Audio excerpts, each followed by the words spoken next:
and search for meaning, page 128.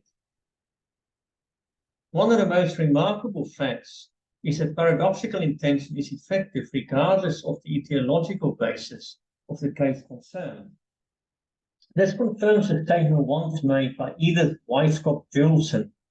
Although traditional psychotherapy has insisted that therapeutic practices have to be based on findings of etiology, it is possible that certain factors might cause neurosis during early childhood, and that entirely different factors might relieve neurosis during adulthood.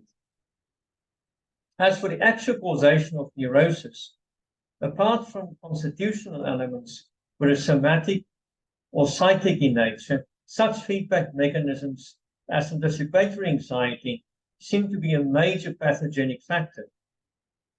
A given symptom is responded to by a phobia. The phobia triggers the symptom, and the symptom in turn reinforces the phobia. A similar chain of events, however, can be observed in obsessive compulsive cases in which the patient fights the ideas which haunt him.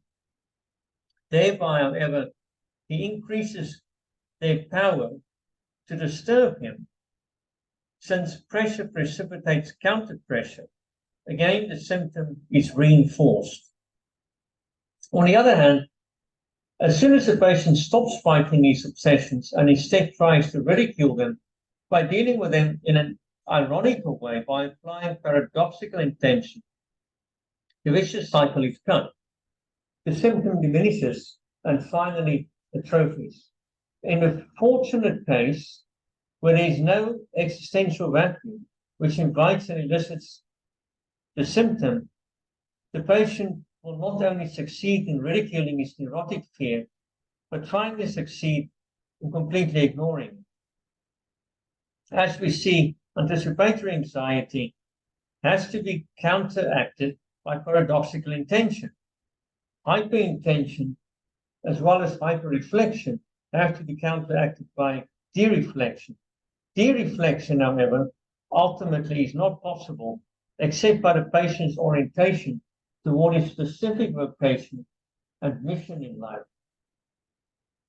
It is not the neurotic self-concern, whether pity or contempt, which breaks the circle formation.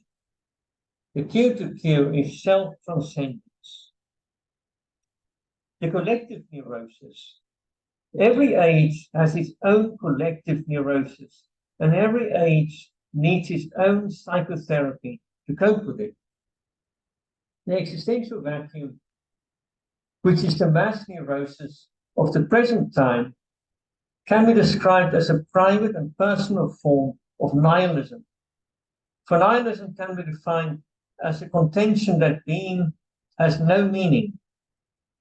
As for psychotherapy, however, it will never be able to cope with this state of affairs on a mass scale if it does not keep itself free from the impact and influence of the contemporary trends of a nihilistic philosophy. Otherwise, it represents a symptom of the mass neurosis rather than its possible cure. Psychotherapy would not only reflect a nihilistic philosophy, but also, even though unwillingly and unwittingly, transmit to the patient what is actually a caricature rather than a true picture of man. First of all, there is a danger inherent in the teaching of man's nothing butness. The theory that man is nothing but the result of biological, psychological, and sociological conditions, or a product of hereditary and environment. Such a view of man makes a neurotic believe what he is prone to believe anyway, namely that he is the pawn and victim of outer influences or inner circumstances.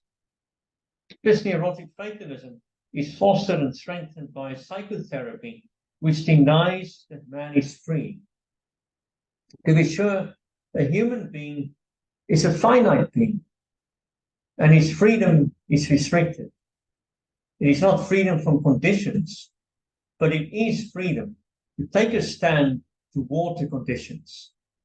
As I once put it, As a professor in two fields, neurology and psychiatry, I am fully aware of the extent to which man is subject to biological, psychological, and sociological conditions.